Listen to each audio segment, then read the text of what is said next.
Welcome to Podadelphia. My name is Dave Diorio. You can find me on Twitter at fat_lobster. And I'm joined by a guy who was having a Mai Tai at Frenchie's Tiki Pavilion today. What's up, Gene? Yeah, I just flew in from Clearwooder, and boy, are my arms tired. I always like the opportunity to use that gag. Yeah, this is Gene Zelak. You can find me on Twitter at producer Gene, and you can find the show, as always, on Twitter at Podadelphia. Okay, you weren't really in Clearwooder today. Just mentally. Yeah. Mentally on vacation to Clearwater, and you did not see the Phillies play the Braves in a spring training game today, correct? I don't think anybody who wasn't in that stadium saw that game, and unless somebody had some sort of top secret feed that I don't know about. Oh, hey, yeah, Noah, you couldn't watch it. It wasn't on TV. You couldn't really stream it. You couldn't get it anywhere. Instead, like NBC Sports Plus was showing like infomercials for a Ninja rotisserie machine, as well as like how to regrow your hair. Well, you got to pay the bills somehow. Well, it's sort of a bummer. Like, everyone's thirsty for this. There's some interesting storylines to follow that are going down in Clearwater today, and I would have been interested to tune in. But I guess why they didn't record it and then like show it on like replay at prime time. That's what I would have done. Oh, yeah, that's not a bad idea too. See, these are the things that, I think of after it could be helpful. Yeah, but the big news today is I was working. I saw an email notification pop up, and I looked at it, and the Phillies, as well as the Flyers and Sixers, are going to start allowing fans to see these games. Like, finally. I feel like we've been saying it on the show since last summer. There's got to be a way, particularly in an outdoor venue, to safely put at least 1,000 people in the stands. And for the Phillies, we're going to get 8,800 per game locked in for the first 19 games. Which seems like a pretty fair number to at least give yourself a chance to sort of figure out the best way to make this happen and sort of allow yourself to set up some protocols and move people along without, overwhelming what is certainly going to be a lot of changes to the way it's staffed and stuff like that. So it's going to be interesting to see how it goes. I think the first thing that's going to be interesting to see how it's going to go as far as ticket sales. I'm going to be fascinated to hear. I can almost guarantee. What are they going to go on sale Friday or next week? The 12th. So I know lots of people that I don't tell too many people. Well, yeah, I haven't told anybody. It's hard to keep the internet down. But everybody that I've sort of talked to over the course of the day has been sort of like, going to get up, make sure that I'm logged in and see what I can grab. So I think they're going to go fast. It's going to be like back in the day when you used to have to go stand in line at the mall, in order to get Aerosmith tickets, like when they were going to go on sale for Hershey Park, and everybody had to go on Saturday morning, and they were only going to sell. You only had a couple of hundred. I wish you could stand in line. I mean, I bet you if they were doing it like let's say they did in person only, right? When do you think people would start lining up? Tonight they would start lining up now. Like, like those pandemic guys, clearly they didn't have like anything else to do if they were there all the time. But how many of them would be lining up to go, and how many of them would be lining up to go to resell them? And that's the thing that is always like, I wish they did something where it eliminated any potential resale for these tickets. They're so like you could talk about your own experience when you got this information. I was like overwhelmed with emotion when I got this news. Like, the idea of walking into the ballpark, and I've talked about this on the show before, when you go into the concourse or whatever, and it's dark. It's always dark in that concourse, but then you can see the first time in the spring when you go to a game and you see through, and it's that bright green because you're at opening day and it's a day game, and it's that bright pop of green, and it's like, Jesus Christ, man, I have so many emotions tied up with that. For some like scumbag to go buy a ticket to try to resell it to make a buck off of that type of experience. like very pure emotion is, to me, it's like disgusting. That's sort of like my favorite moment, and one of the reasons why I like going to all of the stadiums all over the country, because you only kind of get that true first look feeling when you can sort of like walk into a new ballpark. That's sort of an even heightened or even more intense version of that same feeling. Yeah, I had a similar experience. It was one of those things where I was like, this is, to me, one of the first signs that maybe there is going to be something that we can call normal again. You know what I mean? The idea of having people having to struggle to get tickets to something, having, you know what I mean? It's and like we were going to say, it'd be so great if you could do like an in-person thing. I know that one of the reasons why they're not is because you can't have a line in the same tradition. I guess you could have everybody spaced out 6 feet apart, but I don't know. I think that would have also been sort of a great, and maybe I think like a local news producer sometimes, but like how great would that shot be of like, here it is, March 2nd, and at 11 o'clock news tonight, you could have gone down to throw it to Citizens Bank Park with one of the reporters, and you see a line of people in Phillies gear, all ready for opening day. It certainly would have made it feel like the passion of the fan base is back. Yeah, I mean, you sound like you've done this before. So have you ever camped out for a ticket or for what's that? For like an event? Sure. I don't think I've ever done it for a sporting event.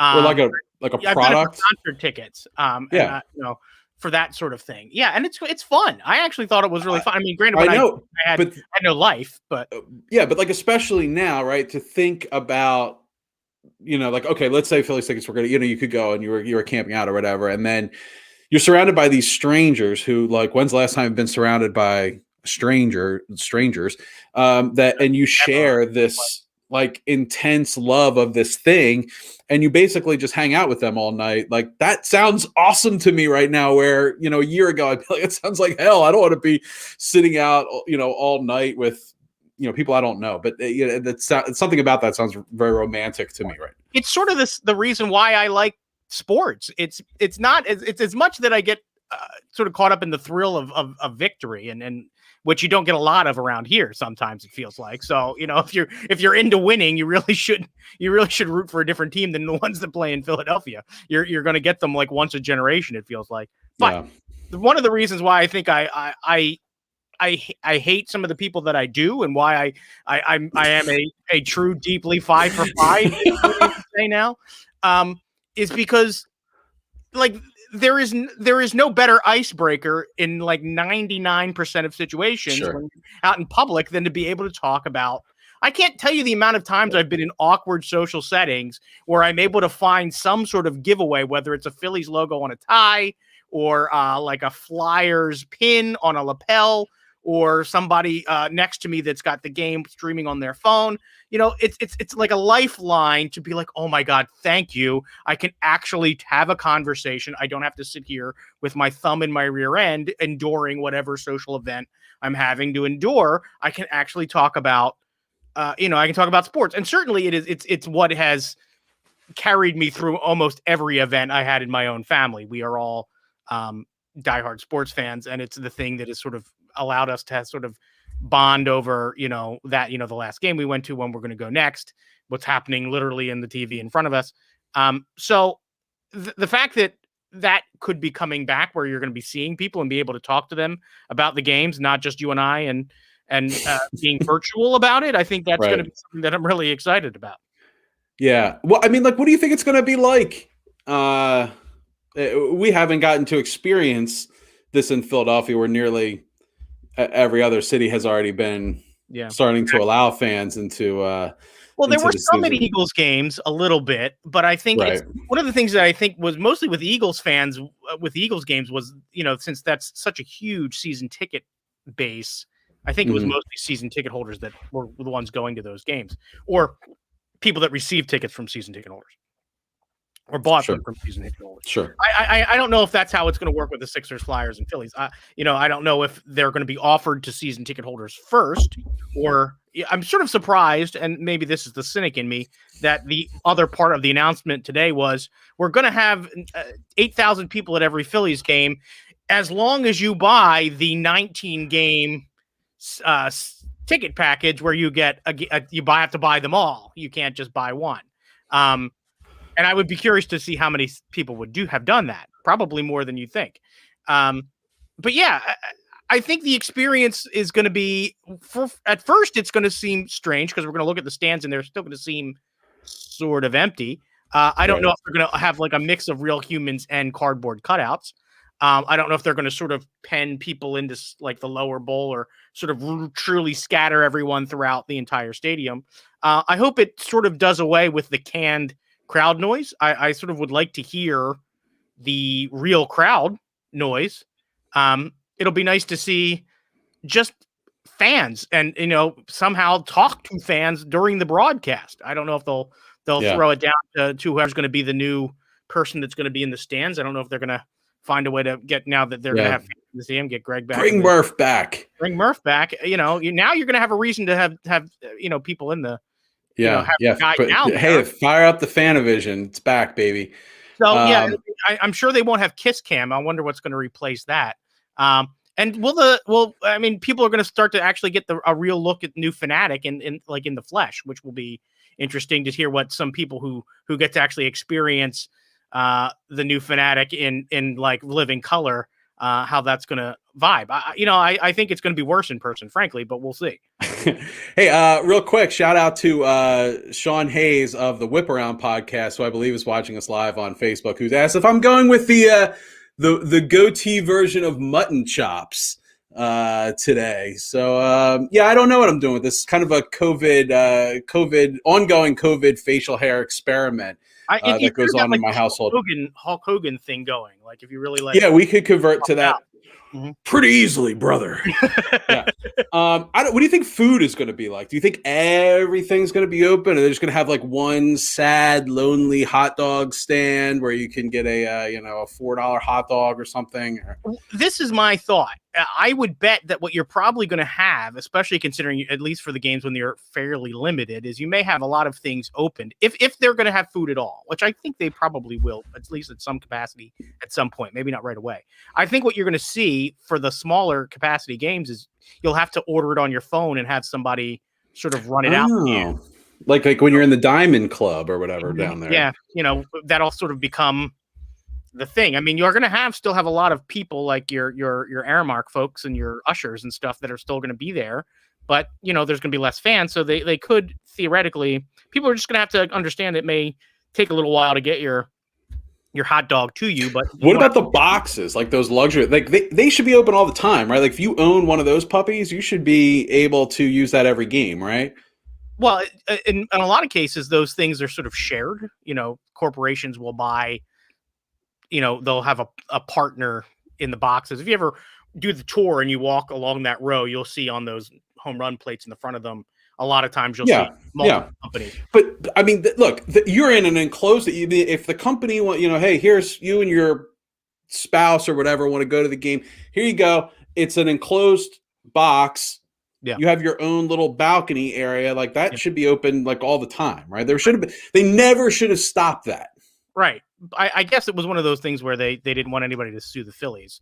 But I don't know. I mean, it's enclosed to a certain degree. I think they could have probably limited, like, I think the capacity on those things is actually like 35 or 40. Like if you were to like fill the, as far as like fire code. Well, you never really see more than like 15 or 20. They could have been like 10 people. You could have 10 people in there comfortably with 6 feet apart, insist that they wear masks. One family can go. Yeah, that's like 10 people maximum. All right. There are some big Mormon families. We need to talk about my frustrations with like COVID restrictions and huge sporting events and stuff like that. So if you're watching us live, Flyers fell to the Penguins today in a pretty toothless game. There's really not much to going about it, but Carter Hart takes another loss, and I feel like he's been struggling lately. Yeah, I think it seems like Elliott's the hot hand. I wonder if it's a struggling versus our expectations, or if he's actually truly, not playing up to what, if there is something that's going on, whether it's mental or physical. But yeah, I mean, I think AV is going to have to make the decision that if Elliott is really the hot hand, then maybe he's going to have to give him a couple of, he's going to have to tilt the table, maybe have it be closer to 50-50. I don't know. I think he's only playing like a third of the games right now. Maybe you tilt it to it's every other. I don't want them to take Carter Hart completely out of rotation. I don't want it to sort of flip in that sense where he becomes the backup. But you also have to win games. It's important to get the wins where you can, because this is that weird season where it's all in the division and every game is that much more magnified when you're playing against opponents that are all fighting for the same division every night. Yeah, and what's this thing that has been going on with the Flyers where it's like when they score a goal, they immediately give up another goal. Like, what is that about?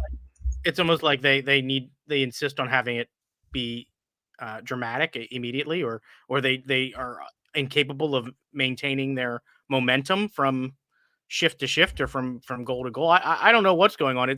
Maybe really what it feels like is a lack of focus. It's like you score a goal and you sort of like take your foot off the gas, or you take a deep breath, and that's when other teams are sort of punching them in the chest.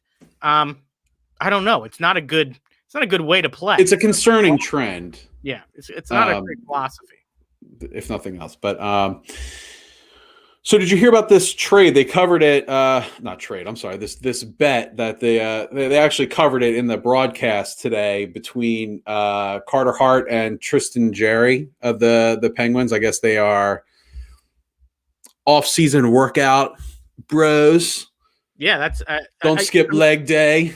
Do goalies need to have that? Do you need to have a bro that stretches you out? I don't know. Maybe they're like, yeah, let's work on our splits. Let's bump pads. I don't know. I did hear about butterflying hard today. I'm a little sketchy on the details. I know that it involves a very fast car, is from what I understand. Well, yeah. So they have a wager when they go head, or who can get the most head-to-head wins. And the owner of a exotic car dealership offered a 1 week usage of I believe it's a 2018 Lamborghini. Nice. Flyers, sports cars, young, prolific goaltenders. Doesn't seem like the kind of bet you want to win. I don't want them to lose the bet, though, either, right? Right. Maybe we just have Brian Elliott play more in those games. Maybe on like controlled. Yeah, it's done at Dover Downs the whole time. Just keep taking a left, Carter. Gee, I don't even know what I would do with a 2018 Lamborghini for a week. I don't even know if I could drive the thing. No, I barely get my Nissan Versa up to 80 miles an hour, so I don't know that it would be. I would be very ginger with it. It would be completely lost on me. Yeah. One of the things is when you drive it too fast, no one notices you, right? You got to cruise around that thing slow. Yeah. Yeah. I think what I would do is 2 miles an hour so everybody sees you, I believe, is the. I would probably convince somebody who was a better driver than me to drive me someplace that was like heavily populated with babes. And then quick, let me get out of the driver's side. Yeah, I would just drive. Yeah, I'd come out and then I would just lean on it. Like I'd put on my. I put on my members only jacket and my Wayfarers, and I would just like have a rag and just be like, oh, just buffing a little bit of the. What like when you roll down the window, like what song should be blaring out? I feel like something probably. It would be "Cars" by Fred Newman, I believe. Stop. Oh my God, I can't stand you. Or maybe Video Killed the Radio Star. I don't know. Okay, that's appropriate. Or or anything by Drake. Like a Weird Al polka number 5. Or Mambo number 5. That's they call out lots of babes in that one. That's true. What if you had Lou Bega in the car with Lou you? Bega will be the driver. I'm sure he's not busy. He's available. I can't imagine he's doing a lot of work here in COVID. Lou Bega comes up on our podcast like way too often. Way too often. Like a random Philly sports podcast. Okay. All right. Well, hopefully, I mean, the Flyers have been playing well lately. I mean, when they've been allowed to play a lot of games. They're playing a lot of games over the next week and a half. So, maybe it's just a blip in the road here. Unfortunately, it's a night that we're recording, but right. But I really want to talk about the Phillies and spring training and all of the stuff that is going on with the Phils right now, because it makes me happy. The sun was shining today, although, we had a warm weekend filled with rain, but, the sun was out today. It's cold, but I still love that the Phillies are playing, and I'm really excited about baseball right now. So let's do what we do best and just talk nonsense about baseball for a little while. So what do you think are the major storylines that you're sort of tracking here in spring training? So so obviously, like, number one is Odubel Herrera. That's everything everyone is talking about is Odubel, but I want to kind of save that one maybe for last. I guess the other things that I'm interested in are which one of these flyers that we've taken on some older pitchers are going to work out. I was going to say, which reclamation projects is going to pay off. Right.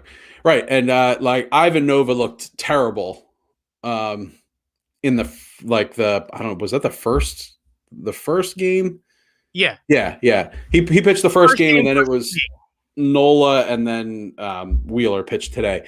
Right. So which one of these, reclamation projects is gonna pan out? So it's like him. It's Moore that came over from Japan.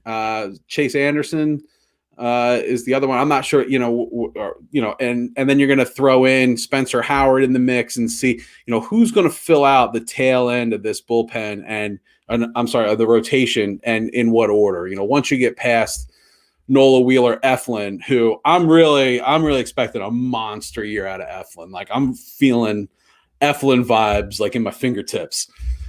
So I'm really excited about that. And then, like, you're not alone there. If you listen to any of the sort of guys that are in the know, they're sort of all really high on Eflin right now. Yeah, if you're playing a fantasy baseball league this year, you could probably get Eflin in, I don't know, 15th round or something like that. Yeah, and one of the guys, maybe it was Archie Bradley, when he came in, was super, super impressed at an early workout with Eflin. So it's a good thing to hear when you sort of got your big time free agent comes in, your sort of hard throwing reliever gets into town, and that's the guy that he sort of calls out when you've got Wheeler and Nola on the staff.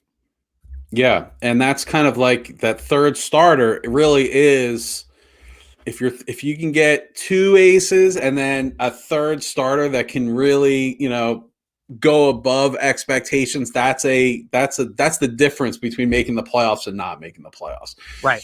I'm interested in seeing what happens with the tail end of the bullpen.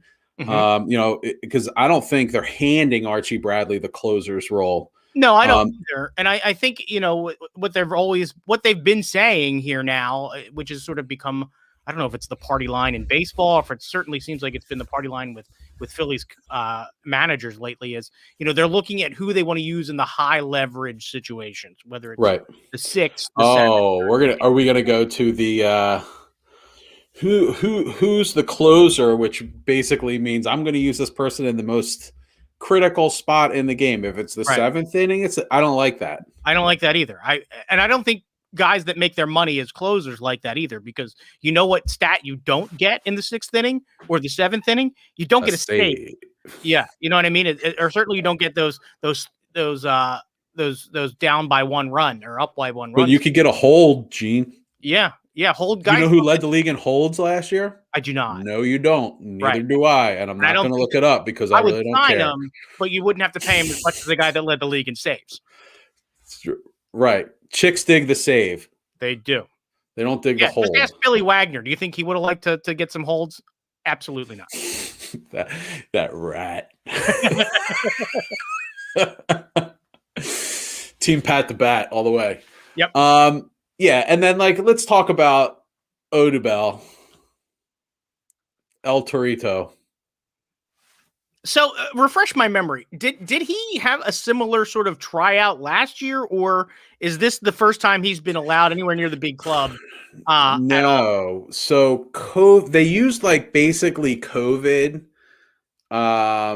to end around him being on the roster. So they said basically you're in the minors, and then there was no minors. So it was kind of just kick the can down the road another year, and now here we are. So, all right. I don't even know how we want to start this. So we've been pretty outspoken on this podcast about other teams and their players that have questionable morality, whether that, to keep them or sign them. And the Phillies, they're in this malaise with him. They suspended him, and then the league extended that suspension, and you can't, the way I understand it is you can't punish someone twice for the same infraction. So basically he's been suspended. You can't now resuspend him or cut him for this reason. And if you are going to cut him, it needs to be for in quotes, a baseball reason. He's not performing, or you would normally cut him anyway.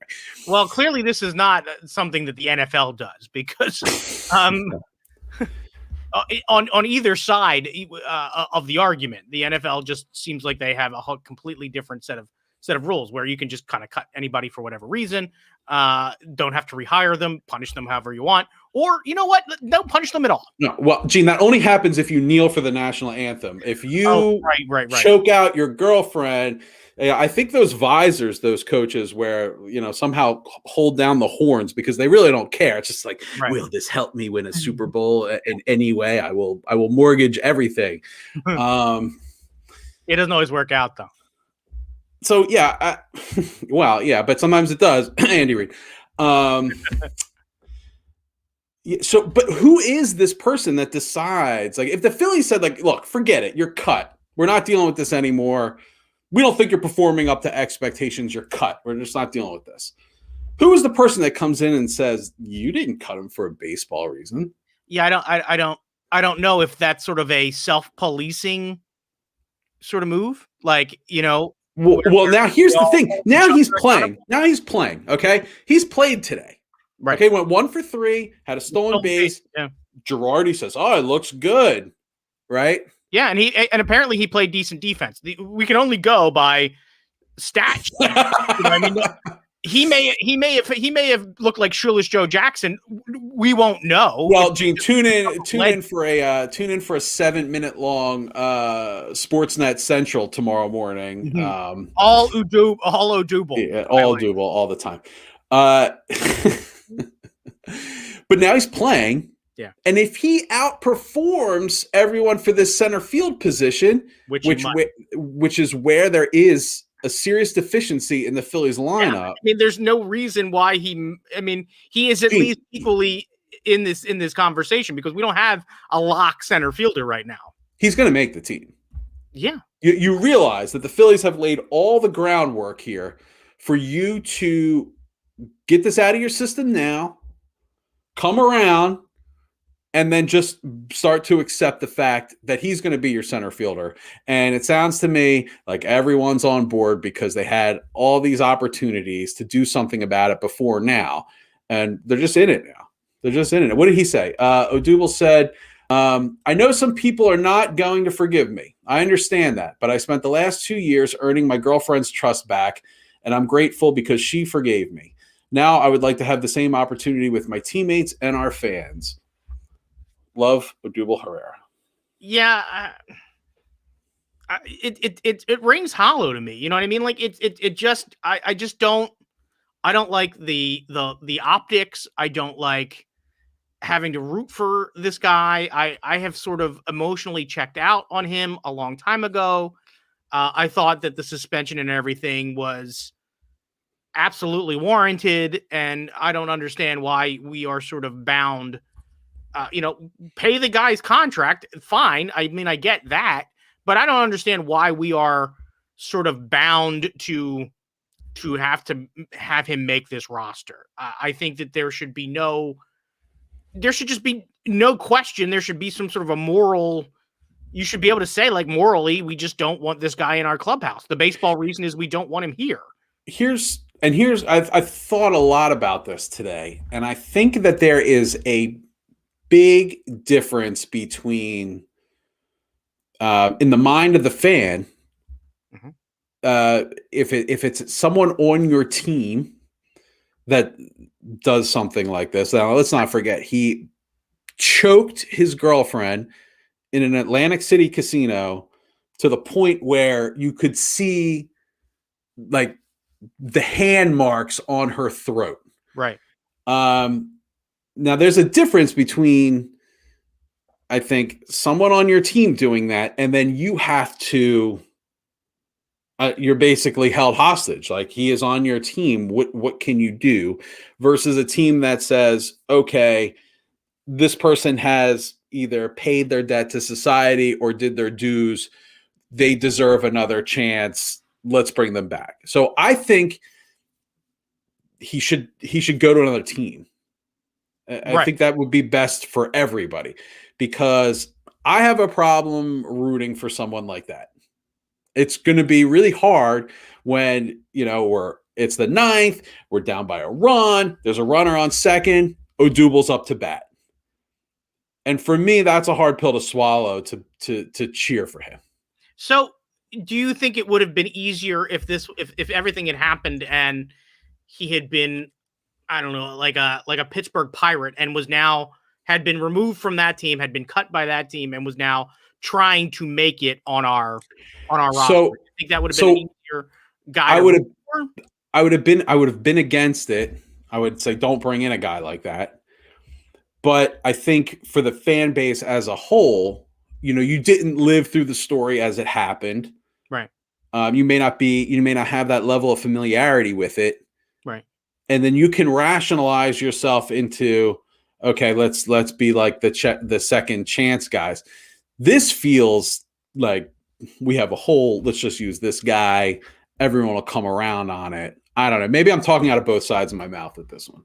No, I mean, I sort of see where you're coming from. I have sort of gotten to a point with all of this stuff, and this could be just sort of a fatigue with these sorts of stories where I can't believe that these things keep happening and that we haven't at some point drawn just a hard line as a society that, if there is truth to these allegations and it's been proven or admitted, that I'm sorry, like, you may not have to go to jail for the rest of your life, but you certainly are not going to be playing in a children's game for millions of dollars. Right. And playing professional sports is a privilege. It's not a right. It's not like you have a right to your livelihood. Well, there's lots of ways you can make money. And I just feel like in an occupation where thousands, if not millions, of people would gladly trade places with you, you have a right to that lifestyle, to that income, to that position, to that dream that you would love to have that come true for you. It's like you have a right to make money. You have a right to be a baker. You have a right to work any like a normal person. You have a right to have an. I just feel like those positions, like a movie star or like stuff like that, or a rock star. You know what I mean? Like, you don't have a right to that. Well, it's there is a certain precedent. You know what I mean? Like, there are people that have done things that maybe you and I wouldn't judge as so harshly, that cannot continue to work in their chosen profession of football or baseball or whatever. But, in this case, it seems like Major League Baseball is sort of saying to the Phillies, Well, we did do a suspend. He did suspend. You suspended him. We suspended him too. You really should consider him for center field. There are a lot of center fielders in the world. There are a lot of them. And the Phillies, to a certain degree, should have to figure this out without him being in the mix. You know what I mean? There shouldn't have been his possibility. It's just unbelievable to me. Find a better center fielder had they not had to deal with this. But I think the other thing I want to sort of say about this is it's not like baseball isn't good at holding grudges over stupid shit. You know what I mean? So all of a sudden you're going to tell me that baseball as a game is a bastion of forgiveness and looking past people's previous wrongdoing. Again, Odubel can be rehabilitated, but Pete Rose is Joe Jackson can't. The demon. But Rose can't. You know what I mean? And those are the two that I'll even go so far as to say. You know what I mean? We're also talking about the sport where the home run king of the sport is not in the Hall of Fame. Roger Clemens, not in the Hall of Fame. Right, because sports writers have to do the job for Major League Baseball themselves, which, again, is a whole problematic death spiral. I'm not saying that Odubel Herrera was a Hall of Fame talent, but what I am saying is baseball has got a reputation of if you fuck up, goodbye. Yeah. You know what I mean? Like that, there is, you know what I mean? That sort of was always my impression of baseball is that there is a certain morality. But it's how you fuck up, because if you fuck up choking out someone's daughter, it's okay.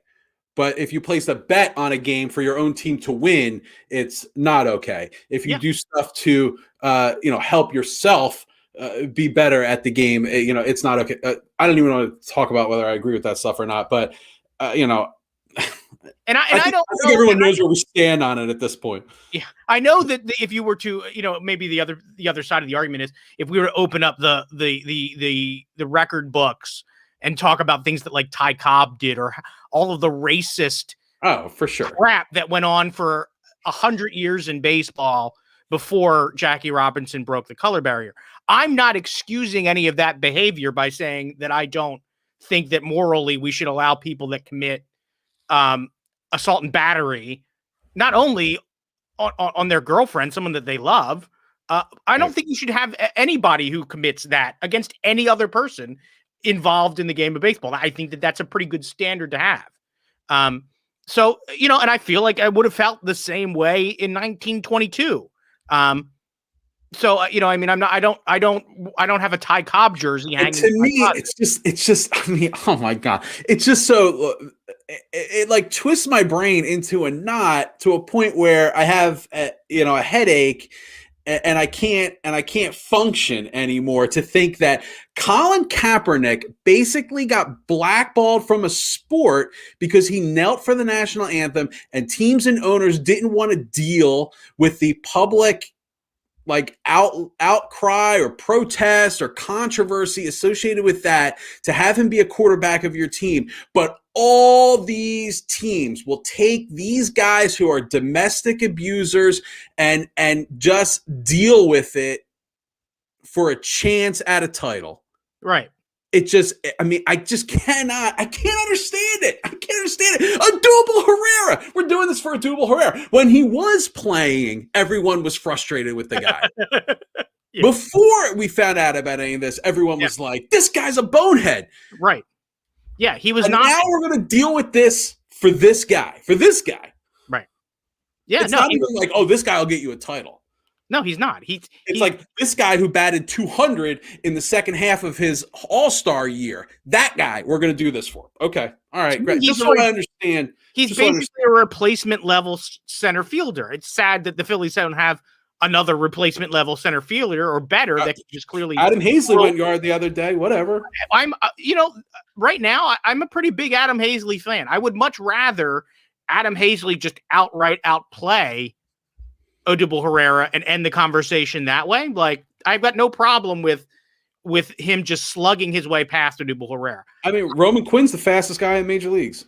Roman Quinn is also made of very thin Canadian glass. That's the problem. You know what I mean? Canadian glass the weakest of the glass? It's just beautiful. That's why I think Canadian art glass. If you ever see it on the Shopping Network late at night, is Roman Quinn like a Chihuly art sculpture? Yeah, he's like one of those big vases that you're like, I don't even know.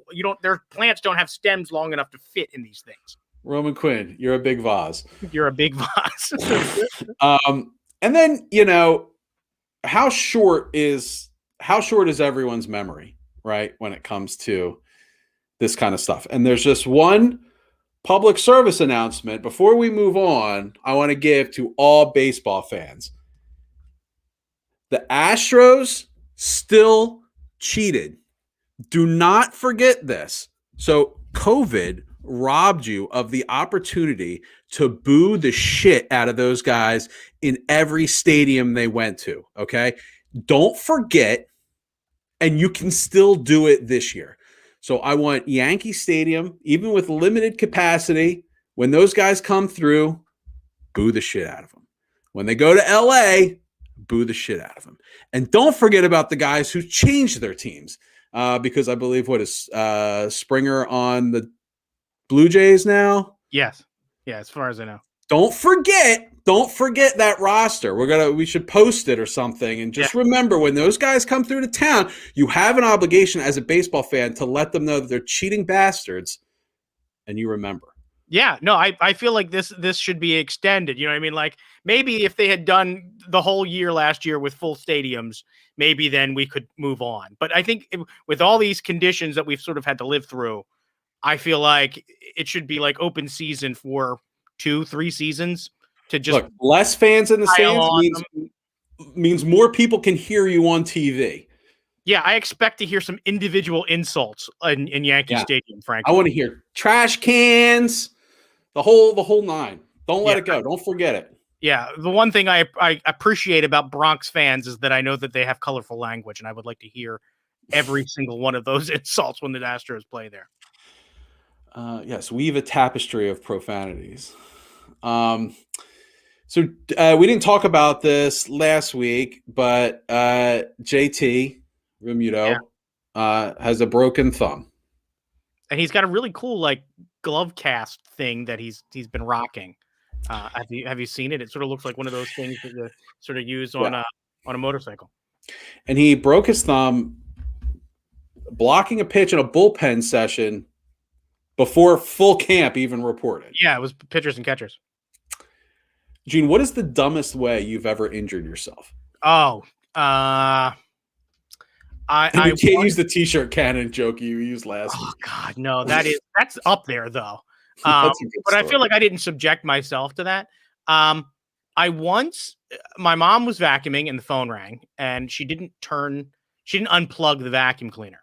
So I don't know how old I was. Old enough to know better. So she went to answer the phone. The vacuum was still plugged in, but it was turned off. And stupid Gene decided to lay the vacuum on its back and turn it on and stick my finger on the brush. Which, okay. Believe it or not, does not just give you a really clean hand.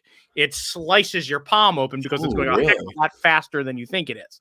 Really? And this is one of those old 80s like Hoovers. Like a Kirby? There was probably there was probably way more metal on it than you would find in a vacuum now. So like super more deadly.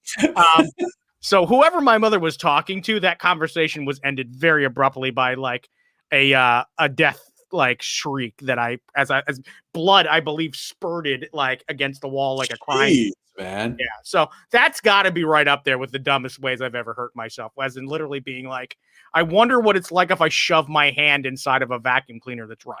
Yeah, that has like a razor blade rotor or something at the bottom. Just out of curiosity, just to find out. And I'm here to tell you, folks, it's not worth it. All right.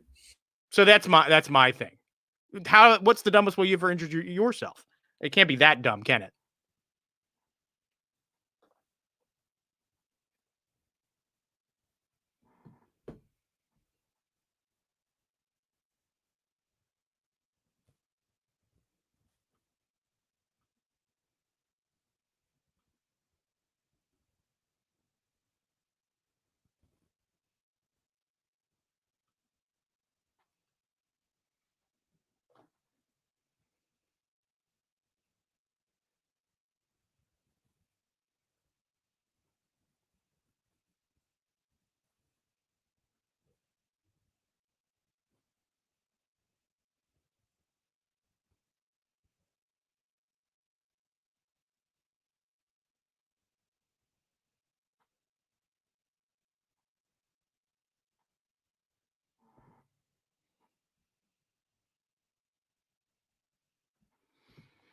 Well, folks, I guess this has become a monologue. I'm still here broadcasting live to Facebook and to YouTube. Hopefully, Dave's gonna rejoin the show here in a second. I guess his internet sort of froze up on us.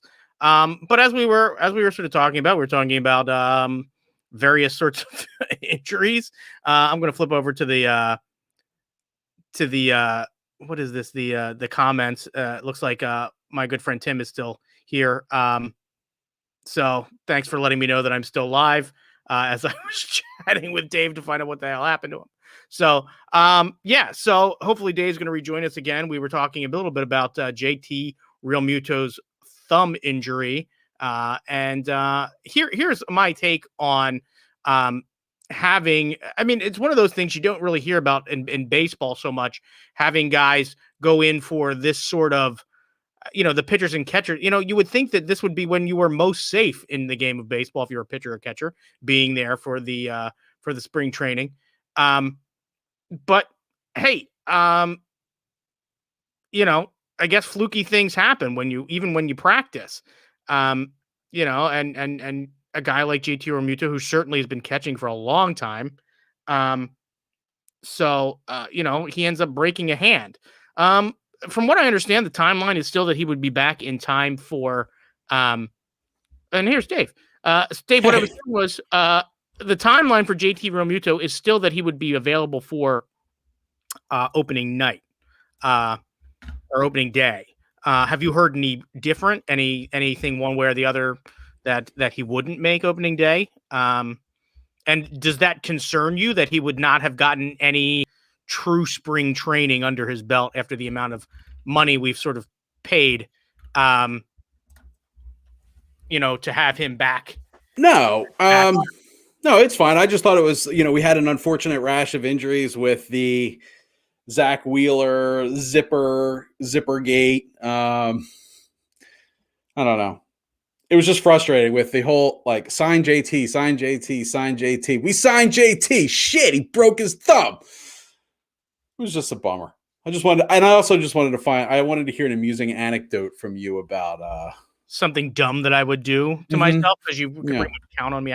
Do you have an injury to yourself story? I don't know if it'll be able to match the stupidity level, but perhaps maybe the amount of blood. I'll share a story.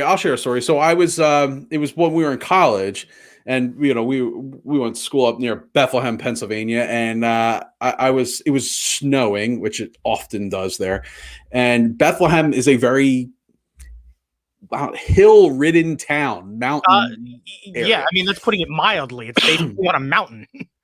So I parked my car in the snow. I parallel parked my car in the snow on a steep incline.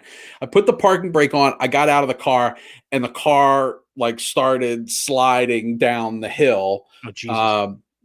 And I'm holding on to the rear view mirror, just trying to be no, stop. But I mean, it doesn't go far because it just smashes into the car in front of it, not doing terrible amount of damage. It maybe slid 2 feet or something like that.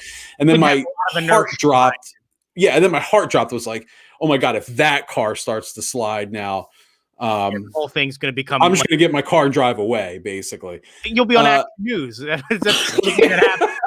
Yeah. Local man creates chaos as he takes a whole line of cars down a mountain. Right. So fortunately, it holds, and I'm okay, well, let me just get my car backed up, even 6 inches, so I can, get on with my life. Well, it's on ice. It's spinning. I can't get the car. It'll come off, but then it slides back down. I don't know what to do. I got a shovel out there. I'm trying to shovel the ice off of the street. I got pizza boxes I'm trying to wedge under the tire to get any kind of traction I can whatsoever, because all I need is a half a foot and have it hold, and I can basically call this situation done.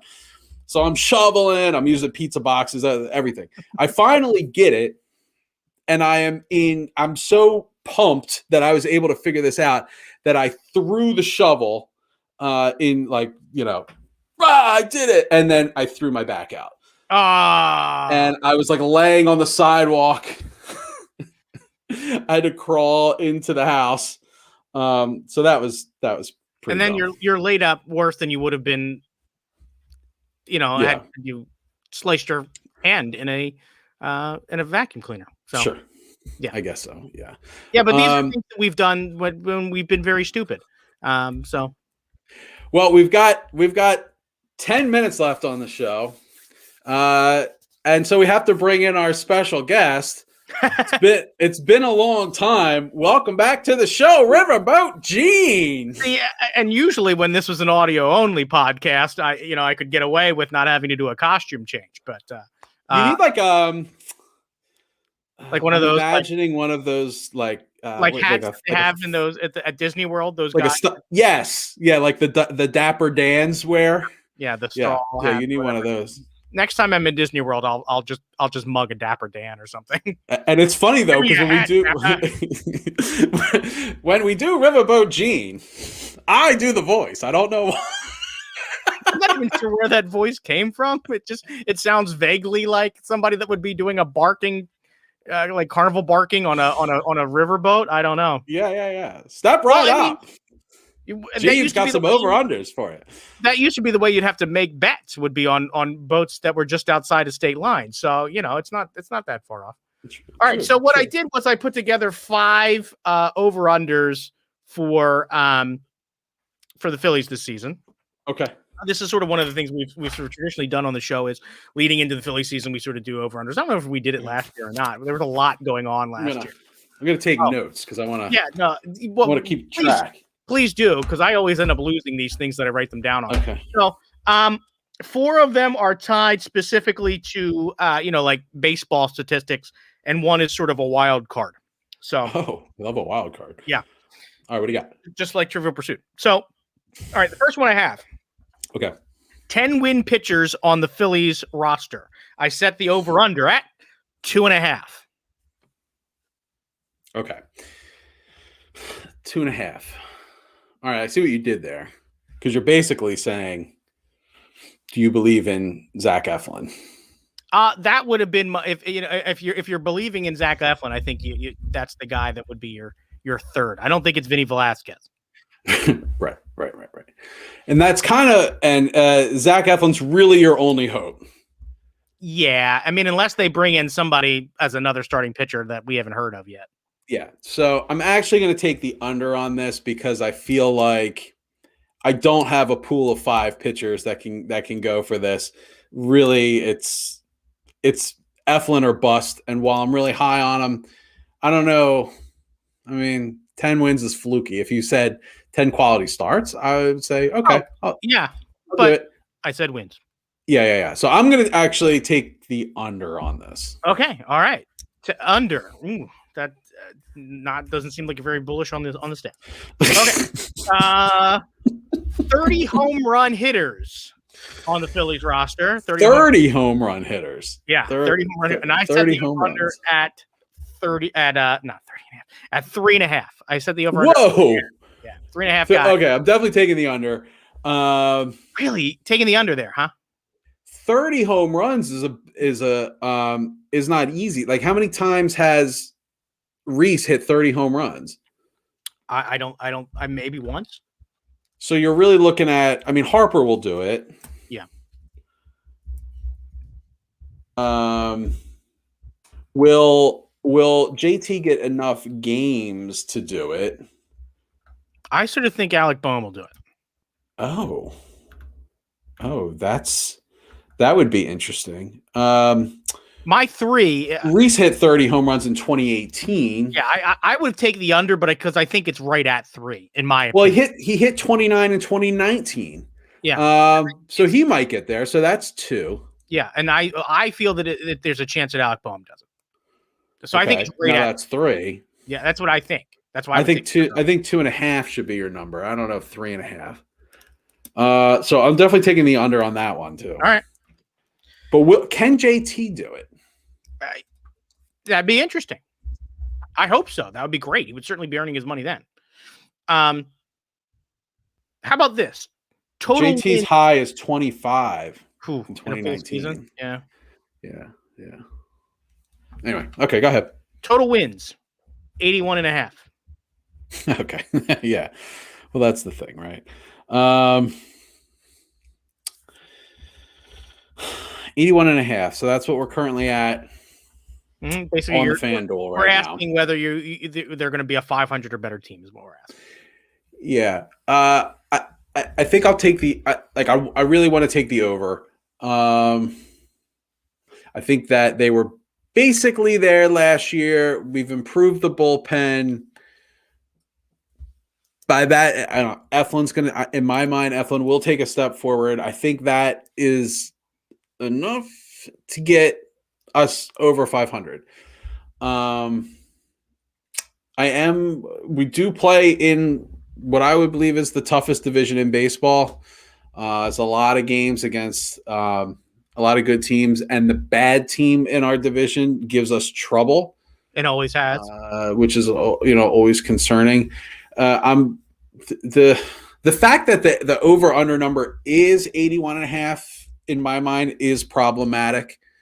It just it makes me feel like Vegas isn't very bullish on it, and it's sort of a trap bet to take the over. But I'm a sucker for him, and I'm bullish on him, and I think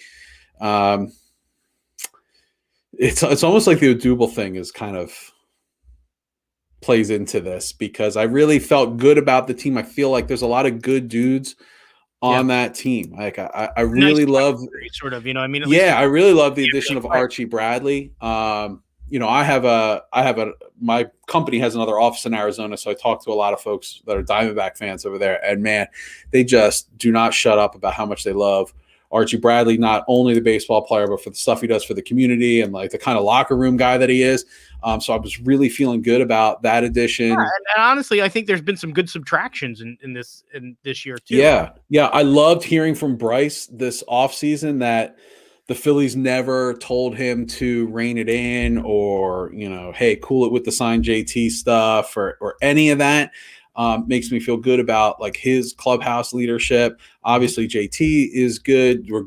Didi Gregorius is good. Like Rhys Hoskins, for crying out loud, Rhys Hoskins dressed up like Princess Peach for his bachelor party, and a bunch of Marios and Luigi's. Like it's just like it feels to me like a good group of dudes. Like, and when's the last time you remember essentially returning the lineup from the year before and being sort of okay with happy it? about it. Right. Now to throw Odubel into this, I feel like messes it up. Right. Well, that's just all root for Adam Hazley. So I'm still going to take the over. I think the coaching's going to really come through this year. I think everything's in a good place. So I'm taking the over. I think that the main factor being that they've done a lot of work to that bullpen. And I really hope I just don't think that there's just any way the bullpen can be as bad as it was. And if it is, then that just feels like you've been bitten by some sort of horrible curse. So this is not necessarily tied directly to the Phillies, but I did say what do you think the over or under I said the over under for the division winner for the division for the National League East at 91.5. Basically, that is the Braves number. Do you think the Braves overachieve? Do you think that there's another team in the division that is actually going to surpass that number to win the division? I don't think it's the Phillies. I do not think the Phillies win the division. I think they're the third place team, honestly. But we'll see if that's the Braves, Mets, Phillies, Braves, Nats, Phillies. I really hope the Phillies are not the fourth place team, because that's bad. Yeah. No, it's the Braves division to lose. But the problem is like, are there enough wins to go around? Yeah, for everyone to hit all these overs, with everyone playing each other as many games as they do nowadays in the same division. Are there enough wins for everybody? I mean, there would be if one of those teams that we're sort of pegging. Like you can't think the Braves, Mets, Phillies, and Nationals will all be over. No, and that's the thing is like, are you a believer in the Mets, Phillies, and So the Mets made an ass out of me last year, so I won't do that again. I thought they were the most dangerous team. I felt their pitching staff was the strongest. The problem is their pitching staff is not the most durable, and the DeGrom Syndergaard window it seems like it shuts. It's slightly. closing. Yeah. Can those guys stay healthy for a whole year? I mean, I like Stroman. And, you know, I love the addition of Lindor for that team, but I just don't. I don't know. I'm not a Mets guy with all, and then they have like the GM scandal and everything this year, and it's just not. I don't know. I think if any team's going to fall off, it'll be the Mets, and I think the Phillies will pick up that slack. So I think the Braves probably are about a 90-win team, and it probably will be enough to win the division, largely because there's just not enough wins to go around. But you don't think they're going to like overachieve and be like a 94, 95 win team? No. There's a lot of good teams in the National League. Yeah. I think that the only team that may sniff 100 wins in the National League is the Dodgers. That's just you know what their over under is, right? Is it 100 games? Oh, it's north of 100. Wow. Yeah, it's like 10. Here, I actually got FanDuel up right now. I think it's like 102. Wow. Well, 103.5 on FanDuel. Whew, yeah, no, and I don't know. I think I might take the under at 103, but I definitely think that they're a 100-win team, probably. 103 is a lot. A lot. That's like, you know, the old adage, like, you know, you're going to win 60, you're going to lose 60, and then what are you going to do, you know, with the other, you know, with whatever the math is, 40 games in the middle. Well, it's like not only going to win all those games, you're actually going to lose. You're going to win more than. Right. You're going to lose less than 60 is basically. Yeah. It makes you sort of appreciate how good the Phillies 100-win team was. What was that? 11? How many games did they win that year? Was it 110? No. I think it might have been like 103. Like 103. But that's an amazing feat. And to have your over under be 103 and a half. That's crazy. Really, it's like, are you, if you don't win the World Series, you know, what do we, I mean, the Yankees are 95 and a half. Okay. And now the Padres are 94 and a half. So the Dodgers and how divisions. But like crazy division. I mean, it basically means that the Giants and the Diamondbacks are going to have like 60 win seasons. No, the Rockies are total dog shit. Oh, well, yeah. I mean, they traded their best player for money. No, they traded their best player and money. And money. Yeah, no, that still doesn't make it. Like literally having to say that doesn't make any sense. It's gonna make my brain hurt. That's where they'll get those wins. All right. So my last over under. This is the one that's sort of the wild card. Total one from Riverboat James. Total attendance at Citizens Bank Park for the season. Oh my gosh, what's your over under at? I put it at 750K. For the year. Okay. And I can sort of give you the idea of how I came up with that number. This is paid attendance, right? Or you know, like what they would be announcing at on the loudspeaker during. So all right, so not just cheeks in seats. We're doing tickets sold here. Yeah. All right, so we're doing 8,800 for the first 19 games, right? Those are all going to sell out. That's 167,000, right? Yeah. Okay. So it's really a COVID question more than anything else. So am I betting on COVID getting better, right? And things opening up, or am I betting on COVID keeping things down? Basically, I just took this over the amount of home games and went 9,000. Being the average. Oh, that's how I got the number. So yeah, I'm gonna take the over. I think summer's gonna come, and you know people are gonna get needles in their arms. And it's the end of May now that there's gonna be enough vaccine for all of us by the end of May. I know. Uncle Joe told us if we want one, we'll be able to get one by the end of May. So I am definitely gonna take the over. I think they're gonna blow by it. I think it's gonna be. Probably, I'm going to say it's over 1.5 million attendance. Wow. For the year. That would be great. Because I think if over 1.5 million people are able to get into the Citizens Bank Park, I might be able to be one of them. That would excite. Stop. You're going to go to plenty of baseball games this year. That's what I got. So I've got you marked down for the over on that one. So. All right, so I got the first two I was under, and then the next two I was over, right? Right. Yep. So kind of optimistic. I thought I was more optimistic than I am. If Nico was on here, he would have been over for all of them. Oh yeah, over. We have to have him on the show again. He would probably have like 6 people hitting 30 home runs. Yeah. All right, we're over an hour now, so that's all the time that we are going to have for today. We'll be back next Tuesday. Let's see, what do we got? What's on tap, Gene? We got there's going to be Flyers and Sixers. I'm sure we didn't really talk much about the Sixers, so I bet no. Oh, and a big matchup this week against the Jazz. Yeah, so in Philly this time. And then what do we? Then is the All-Star game next weekend? I think that is where it's. Are we coming down with a case of the Mountain Dew balls again? Well, hey, the return of the Mountain Dew ball. I hope they're there. I love the Mountain Dew balls. Yeah.